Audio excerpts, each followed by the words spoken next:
네, 성도 여러분 안녕하십니까? 네, 기쁜 안식일 하나님의 은혜와 축복이 우리에게 늘 함께하길 바라겠습니다. 예, 오늘 시우 외할아버지 외할머니가 같이 오셨네요. 환영하고 가족들 오랜만에 반가운 성도들과 함께 기쁜 안식일 되시기 바랍니다. 예, 집사님 일어나셨는데 우리 환영의 박수 한번 쳐드리죠. 건강한 모습으로 이렇게 일어나서 기쁘게 생각합니다. 7월, 8월 학생 청년들이 각 곳에 나가서 봉사를 하는데요. 지금 이제 말라위에 가 있는 양현수 군이 사진을 보내왔더라고요. 아이들도 만나고 건강하게 잘 있다고 하고 그곳에 학교를 증축하고 또 식당을 짓는 일에 설계도 해주고 또 봉사활동도 잘 하고 있습니다. 이달 말에 이주아 전도사가 네팔로 떠나고요. 또 하윤수 학생은 태백에서 제주에서 또 활동을 하고 있습니다. 여름에 장모님 기도해 주신 것처럼 다 건강하게 무사히 활동을 잘 마치고 돌아오기를 기대합니다. 오늘 고린도전서 2장 말씀을 통해서 은혜를 나누도록 하겠습니다. 우리가 특창으로 153장을 불렀는데요. 작곡가가 핸델입니다. 성경 이사야가 66장으로 이루어져 있는데 40장부터는 이제 메시아 노래, 메시아 시편입니다. 핸델이 메시아라는 오라토리오를 작곡할 때에 서곡에 이어서 내 백성을 위로하라는 두 번째 곡이 있는데 이 곡이 이사야 40장을 본문으로 하고 있습니다. 이사야 40장에는 우리를 구원하기 위해 오신 예수님이 어떤 삶을 사시는지, 어떤 자세와 마음으로 사시는지를 묘사하고 있는데 나의 하나님이여 내가 주의 뜻 행하기를 즐기오니 주의 법이 나의 심중에 나의 마음에 있나이다 하였나이다. 우리를 위해 오신 메시아는 하나님의 뜻을 행하고 하나님의 뜻을 마음에 품고 사실 것이다. 그렇게 이사야는 예언하고 있습니다. 이 땅에 오신 예수님은 하나님의 마음을 품으셨고 하나님과 뜻이 같았고 하나님의 마음을 아는 분이셨습니다. 아버지를 보여달라 그렇게 빌립이 요청했을 때 예수님께서 나를 본 자는 아버지를 보았다 그렇게 말씀하셨어요. 사람의 몸을 입으셨지만 성령의 충만함 속에 사셨던 예수님은 우리가 볼 수 있게 우리 눈에 보이게 오신 하나님이십니다. 예수님은 제자들에게 성별 말씀을 통해서 두 가지를 얘기하셨는데 성령의 충만함을 받으라. 너희가 서로 사랑하면 모든 사람이 너희가 내 제자인 줄 알겠다. 이렇게 말씀하셨는데 성령의 충만함 가운데 사랑으로 하나 되는 것 그것이 그리스도를 따르는 사람들이 가져야 될 자세입니다. 교회는 예수님께서 그렇게 사셨던 것처럼 성령의 충만함을 받고 서로 사랑으로 하나 되는 공동체 그것이 교회입니다. 우리가 고린도전서를 살피고 있는데 고린도전서 2장의 내용은 1장부터 4장까지 계속해서 교회의 분열을 어떻게 치유할지를 권면하고 있습니다. 그러니까 바울이 고린도 교회 편지를 쓰면서 그 교회 안에 분열의 실상, 나는 바울파다, 베드로파다, 아볼로파다, 그리스도파다 얘기하면서 갈라져 있는 모습을 보면서 그 해결책으로 하나님의 지혜가 담겨 있는 십자가에 못 박히신 예수 그리스도를 묵상함으로 다시 하나됨을 회복하라고 권면하고 있습니다. 예수님의 생애가 성령의 인도하심 속에 하나님의 뜻을 이루는 삶이었던 것처럼 예수님께서 제자로 부르셨고 사명을 감당하도록 맡기신 교회 역시 성령의 충만함 속에서 하나님의 뜻을 이루는 공동체가 되어야 합니다. 오늘 그리스도의 마음을 가졌더라, 그런 제목으로 나에게 말씀하시는, 그리고 우리 교회에 주시는 하나님의 음성을 듣도록 하겠습니다.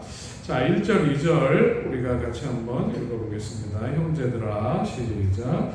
형제들아, 내가 너희에게 나아가 하나님의 증거를 전할 때에 말과 지혜의 아름다운 것으로 아니하였나니 내가 너희 중에서 예수 그리스도와 그의 십자가에 못 박히신 것 외에는 아무것도 알지 아니하기로 작정하였음이라. 바울이 고린도 교회에 편지하면서 두 번째 장을 이렇게 시작하고 있습니다. 바울이 고린도에서 봉사했던 때로부터 3년의 세월이 흘렀어요. 바울이 2차 전도 여행 때 고린도에 처음 갔었잖아요. 그가 에베소에서 복음을 전해서 에베소가 아시아 전체에 복음을 전하는 중심지로 삼고 싶었지만 마케도냐의 부르심, 이쪽이 마케도냐 지역인데 그 부르심을 듣고 드로아에서 배를 타고 마케도냐로 건너갑니다. 거기서 빌립보와 데살로니가와 베레아를 지나고 아테네, 그리스의 수도 아테네를 통과하고 고린도까지 가서 이제 2차 전도 여행 때 복음을 전했습니다. 바울은 그가 찾아간 대부분의 도시에서 목적한 바를 이루었습니다. 그런데 바울 스스로도 내가 쓰라린 실패를 경험했다 고백한 곳이 있는데 그곳은 어디입니까? 그곳이 아테네입니다. 1세기 당시에 세계의 패권을 로마가 가지고 있었지만 여전히 지중해의 모든 세계는 그리스말을 사용하고 그리스에서 시작된 종교, 문화, 철학을 바탕으로 움직이고 있었고 그 모든 것의 중심에는 아테네가 있었습니다. 바울이 아테네에 갔다가 막 마음이 막 흥분되고 또 좀 뜨거워졌어요. 수많은 우상들, 신전들을 바라보면서 내가 이 그리스 문화와 우상 숭배에 싸우기 위해서 제대로 한번 붙어보겠다, 그렇게 생각하고 학문적인 논쟁과 철학을 사용했습니다. 광장에 모여서 수사학을 동원해서 아주 뜨거운 웅변으로 광장에서 활발하게 토론을 했는데 바울의 마음이 은혜가 없고 따뜻하지 못합니다. 그들과의 토론에서는 이겼을지 몰라도 복음의 의미를 전하고 많은 사람을 예수님께로 인도하는 데는 바울이 실패했습니다. 2절에서 본 것처럼 그가 아테네에서의 실패를 경험하고 고린도로 향해 가면서 마음의 결심을 합니다. 예수 그리스도와 그가 십자가에 못 박히신 것 외에는 아무것도 알지 아니하기로 작정했다. 내가 이제 다시 결심을 한 것입니다. 실패가 사람을 변화시킵니다. 그러니까 바울이 발걸음을 고린도로 향하면서 고린도에선 내가 다르게 하겠다, 다르게 전도하겠다, 그렇게 결심하는 것입니다. 그가 결심한 내용은 더 이상 학문적인 토론이나 세부적인 논쟁은 피하고 예수 그리스도의 생애에 대하여, 그분의 죽으심과 부활에 대하여, 하나님이 우리를 구원하기 위하여 어떤 계획을 가지고 계신지에 대하여 소개하는 것이 내가 해야 될 일이라고 생각하는 것입니다. 내가 너희에게 나아가 하나님의 증거를 전할 때에 말과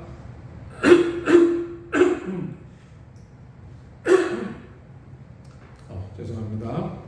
말과 지혜의 아름다운 것으로 하지 않았다고 바울이 과거를 회상하는데, 하나님의 증거, 여기 증거로 번역된 마르투리온이라는 말은 증언이나 증인을 뜻하는 단어입니다. 하나님께서 우리에게 하고 싶으신 증언, 하나님께서 우리에게 보내셔서 당신의 마음을 알게 하고 싶어 하는 증인, 그 증인이 바로 예수님이십니다. 예수님은 하나님의 마음을 우리에게 전달하기 위한 증언이었고, 예수님의 삶은 하나님을 증거하는 증인으로서의 삶이었습니다. 예수님은 당신의 생애를 통해 그 일을 이루신 것입니다. 예수님의 기별과 삶을 생각해 보면 그분이 웅변이나 수사학을 사용하지 않고 우리 주변에서 보고 경험할 수 있는 비유들을 사용하셨고 그분의 따뜻한 음성, 사랑이 담긴 손길, 사람들은 예수님의 가르침과 봉사를 통해서 회복과 위로를 경험하게 된 것입니다. 아버지 어머니가 전화하셔서 밥은 먹었냐?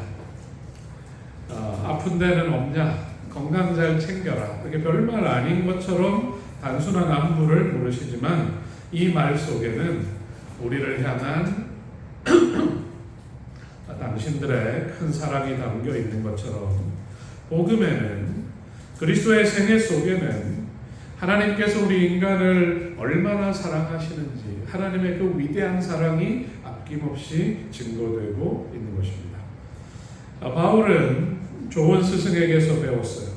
로마 시민권도 있었어요. 매사 자신도 있고 당당한 것 같지만 고린도 교회에 편지를 써보내면서 자신의 솔직한 속마음을 이야기하고 있습니다. 3절을 보면 내가 너희 가운데 거할 때 내가 너희에게 가서 복음을 전할 그때 내가 약했고 두려웠고 심히 떨었었다. 너희가 보기에는 안 그런지 몰라도 사실은 나에게 약점이 있는데 나는 시력이 좋지 못하고 눈에 고통이 있고 키가 작고 머리에 숱이 없고 내가 가서 사람들을 만나면 아니 당신의 글을 봤을 때는 당신이 아주 멋진 사람일 줄 알았는데 막상 보니 외모도 볼품없고 말도 글만 못하다 그런 얘기를 바울이 계속해서 들었어요. 이미 그가 아테네에서 실패를 경험하고 고린도에 도착한 것입니다.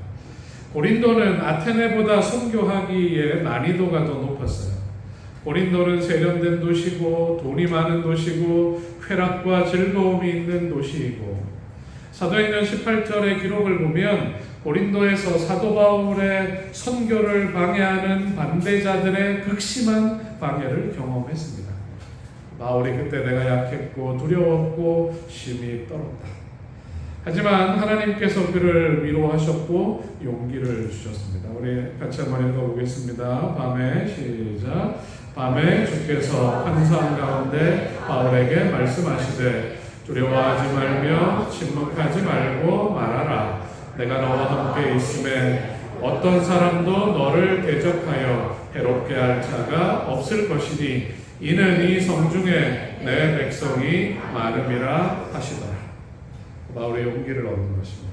그리고 그가 그때 다르게 행동했어요. 더 이상 복음을 전하는 일을 내 말로 내 지혜로 하지 않고 다만 성령의 나타나심과 하나님의 능력에 자신을 맡깁니다. 그리고 바울 자신의 믿음이 사람의 지혜가 아니라 하나님의 능력에 의지했던 것처럼 고린도의 성도 여러분, 당신들도 사람의 지혜가 아니라 하나님의 능력과 하나님의 무한한 사랑과 계획 속에 나타난 이 놀라운 복음을 받아들이십시오. 이것이 바울이 3년 전에 그가 고린도 사람들과 함께 생활하면서 가르쳤던 신앙의 모습입니다.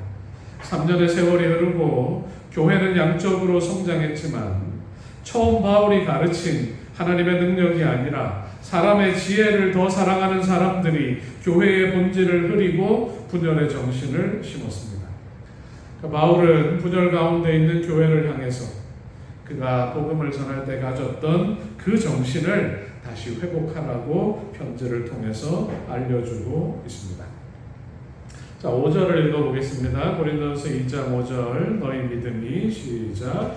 너희 믿음이 사람의 지혜에 있지 아니하고 다만 하나님의 능력에 있게 하려 하였노라. 언제? 3년 전에 내가 그렇게 했던 것을 너희들이 기억하라. 내가 여러분과 함께 지낼 때를 회상해 보십시오. 우리에게 성령이 부어졌고 하나님의 지혜에 순종했을 때 도둑질하던 사람들이 정직한 사람으로 변했고 게으렀던 사람들이 성실하게 변했고 부도덕한 사람이 순결하게 되었고 술주정뱅이가 맑은 정신을 가진 사람으로 잔인한 사람이 친절하고 부드러운 사랑을 가진 사람으로 불쌍한 사람이 행복한 사람으로 변하지 않았습니까? 화평과 조화가 투쟁과 불화를 대신했었습니다. 그것은 사람의 지혜가 아니라 하나님의 능력, 복음의 능력이 아니었나요? 이것이 사도 바울이 고린도 교회 성도들에게 말하고 있는 것입니다.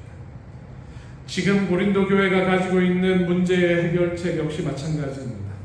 바울은 고린도 교회 성도들이 다시 누구의 지혜가 아니라 사람의 지혜가 아니라 하나님의 능력을 온전히 신뢰하기를 영원한 것입니다.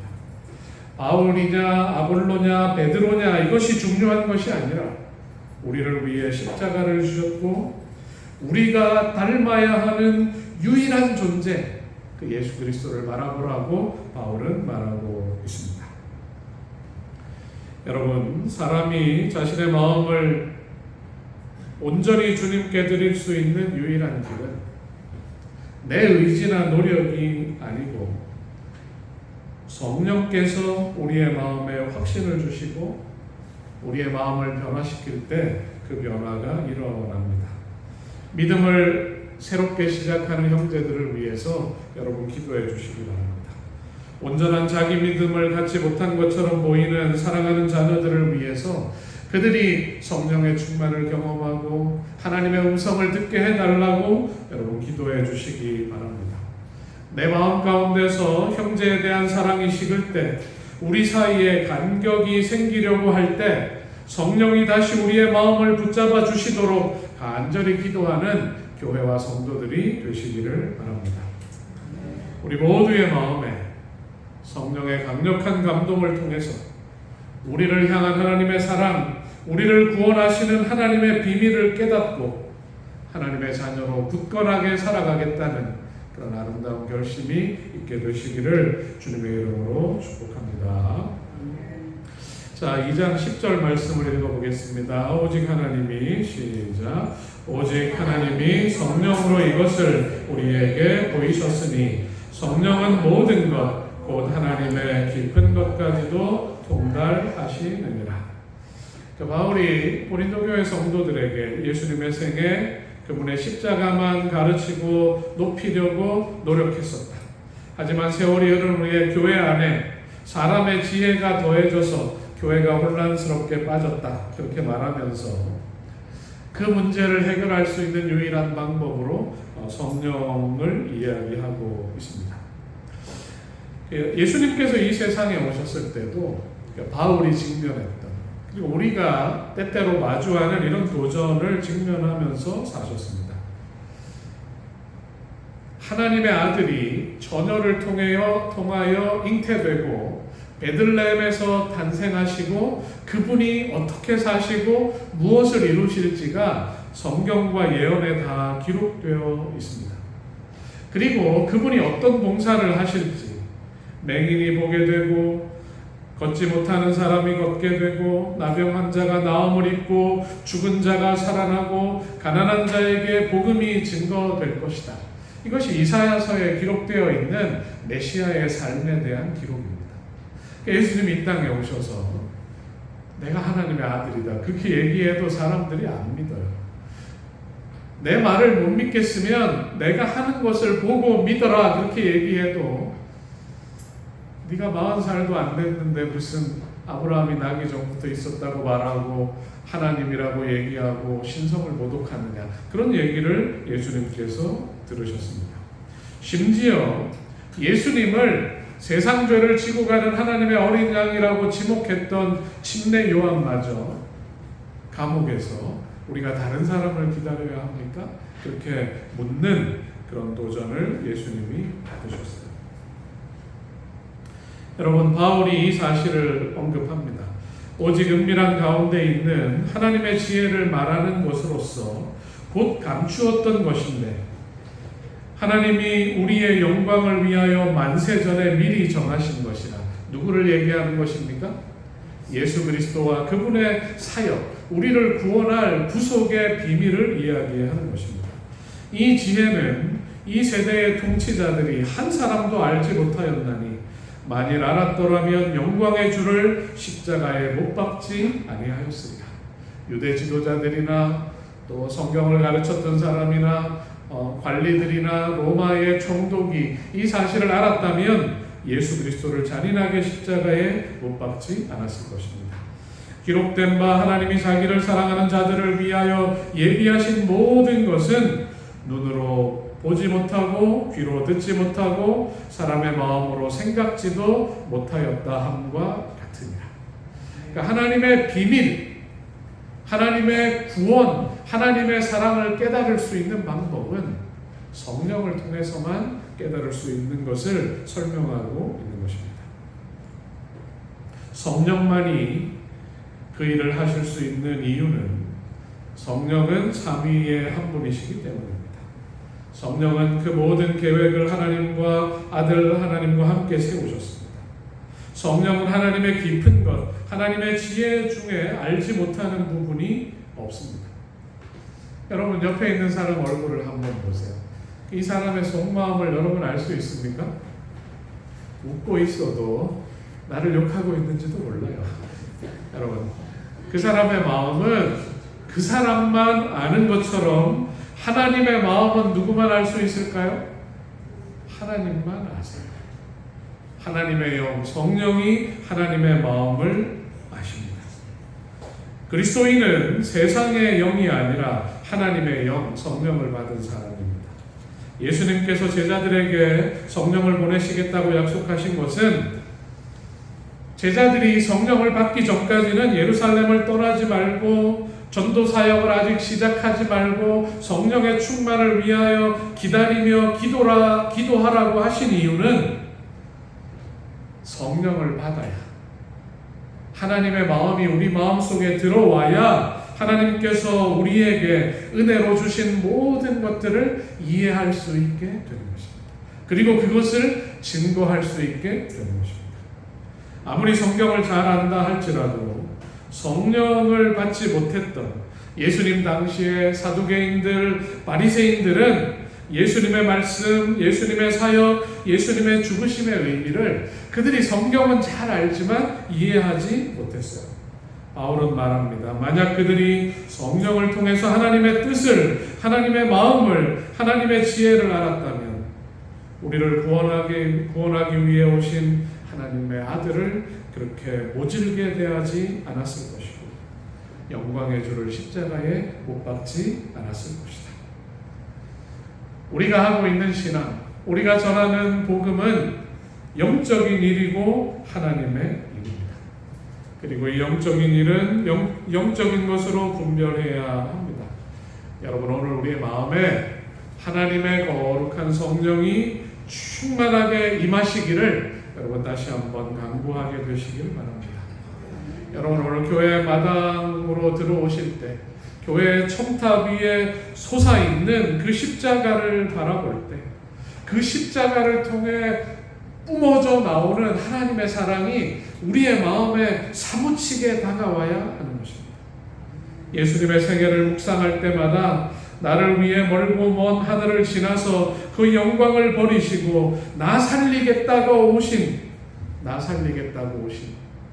그 하나님의 사랑을 우리의 마음속으로 절절히 느껴야 하는 것입니다. 분열되어 있는 고린도 교회의 성도들이 다시 무릎을 꿇고 성령을 간구하라고 바울은 호소하고 있습니다. 성령을 통해 하나님의 지혜와 사랑을 깨닫게 되면 사람의 지혜와 경험으로 서로를 판단하고 다투며 자기가 옳다고 하는 주장을 멈추게 될 것입니다. 오늘 우리도 내 삶의 모든 문제 앞에서 성령의 충만을 간구해야 합니다.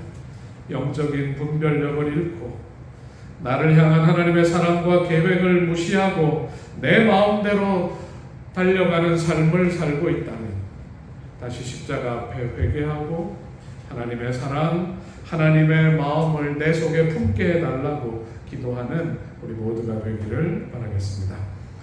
하나님의 깊은 것까지 통달하시는 성령께서 우리 마음의 주인이 되시고 다시 하나님의 자녀로 온전하게 성숙하게 살아갈 수 있는 힘과 능력 주시기를 소원합니다. 여러분 고린도전서 2장은 이렇게 마무리되고 있습니다. 16절 우리 같이 한번 읽어보겠습니다. 누가 시작. 누가 주의 마음을 알아서 주를 가르치겠느냐. 그러나 우리가 그리스도의 마음을 가졌느냐. 그 서두에서 이사야 40장은 메시아의 노래의 시작이라고 말씀드렸는데 이 16절은 이사야 40장 13절을 인용하는 것입니다. 거듭나지 않은 사람들은 거룩한 작용을 이해하지 못합니다. 니고데모가 예수님을 찾아와서 어떻게 하면 구원을 받습니까? 그가 물었을 때 예수님께서 뭐라고 대답하셨나요? 물과 성령으로 다시 태어나라고 권면하셨어요. 니고데모가 예수님의 십자가 사건 이후에 성령의 충만함 속에서 하나님의 비밀, 구속의 비밀을 깨달을 수 있었습니다. 성령으로 거듭나고 하나님의 마음을 이해한 사람들은 하나님께서 이루려고 하시는 그 구속의 역사를 소개할 수 있고 가르칠 수 있는 사람이 되는 것입니다. 누가 주의 마음을 알 수 있습니까? 성령을 통해서 하나님의 마음을 깨닫게 된 사람들이 주의 마음을 알 수 있습니다. 누가 다른 사람에게 예수님을 구주로 소개하고 가르칠 수 있습니까? 성령을 통해 그분의 탄생과 생애와 죽으심이 하나님의 놀라운 구원의 계획이었음을 온전히 깨닫고 느낀 사람들입니다. 여러분, 이 일을 하는 사람들은 누구의 마음을 가졌다고요? 그리스도의 마음을 가진 사람들입니다. 예수님께서 요한복음 14장에서 성령을 설명하시면서 내가 사람의 몸으로 하나님의 뜻을 너희에게 전하러 온 것처럼 아버지께서 성령을 보내시는데 그 성령은 어디서나 언제나 누구에게나 사람의 마음에 거하면서 그들에게 하나님의 사랑과 뜻을 전하는 나 대신 보내시는 예수 그리스도 대신 보내시는 또 다른 보혜사라고 말씀하십니다. 성령의 임재는 내 마음 가운데 성령의 임재가 있다는 것은 예수 그리스도를 모시고 있는 것과 같은 것입니다. 성령을 품는다는 것은 예수님을 마음에 품는 것과 같은 것입니다. 성령으로 예수님은 다시 우리 한 사람 한 사람 안에 거하십니다. 성령을 품은 사람, 예수 그리스도의 마음을 가진 사람을 통해서 하나님은 예수님께서 이루어 놓으신 이 구속 사업을 마침내 완성하실 것입니다. 여러분, 16절을 읽으면서 고린도전서 2장 1절부터 16절 길지 않은 장인데 이 16절을 읽으면서 오늘 설교를 준비하면서 가슴이 뛰었어요. 누가 주의 마음을 알아서 누가 주를 가르치겠느냐.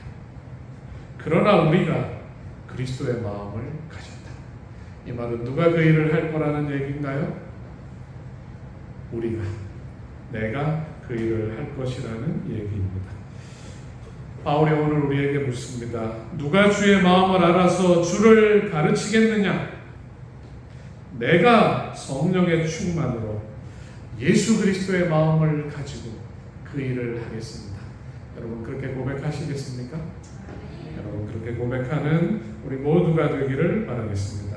예수님의 마음으로 서로를 사랑하고 하나님의 구원의 계획, 지금까지 이루어진 구원과 앞으로 이루실 그 놀라운 구원의 계획과 비밀을 힘있게 증거하는 우리 모두가 되기를 바라면서 오늘 말씀을 마치겠습니다.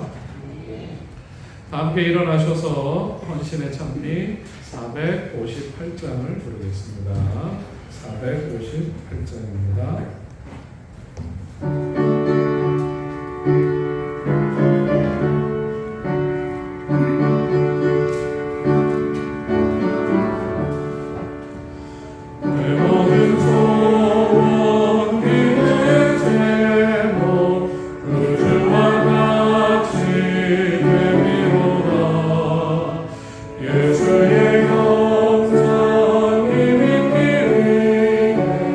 세상에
세상을 대하지만 속절없이 실패하고 무너지는 경험을 합니다. 내 자신을 바라볼 때 연약한 부분이 많고 부족한 부분이 많고 나약한 영성을 가지고 있음을 주님 앞에 고백하게 됩니다.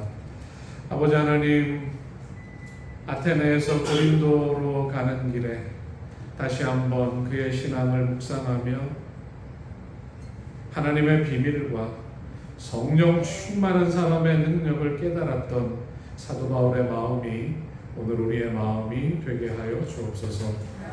우리 앞에 놓인 일들을 대할 때에 사람의 지혜로 대하지 않게 하시고 하나님의 지혜와 하나님의 사랑으로 대하는 사람들이 되게 하여 주시고 주님의 일을 하겠다고 나설 때에 나의 경험과 지혜로 나서지 않게 하시고 성령의 충만함과 성령의 능력과 하나님의 사랑을 간구하는 우리 모두가 되게 하여 주옵소서. 아버지 하나님, 외롭고 고단하고 힘든 생애를 삽니다. 우리를 고아와 같이 버려두지 않겠다고 약속하신 주님, 다시 우리를 찾아와 주시고 나를 만나 주시고 내 마음의 주인이 되어 주시고 내 인생의 친구가 되어 주옵소서. 이제는 예수 그리스도의 마음을 품고 하나님의 마음과 사랑과 구원을 담대히 증거하며 살겠사오니 약속하신 성령의 능력이 우리의 신앙 여정에 나타나게 하시고 약속하신 늦은 비 성령의 부흥이 이 교회에 있게 하여 주옵소서. 하나님, 헌신의 마음을 11조와 헌물에 담아 주님께 드립니다. 우리의 마음을 받으시고 우리의 예배를 받으시고 우리의 예물을 받으시며 이 귀한 헌금이 쓰이는 곳곳마다 하나님의 사랑과 영광이 드러나게 하여 주옵소서. 성도들의 가정을 주님의 은혜와 축복으로 더하여 주옵소서. 이제는 우리 주 아버지 하나님의 무한하신 사랑과 예수 그리스도의 구원하시는 은혜와 성령의 감화와 감동하심이 하나님의 마음을 품고 담대히 복음 사업을 완수하기로 결심한 사랑하는 주의 성도들 위해 이제로부터 영원토록 함께 있을지어다.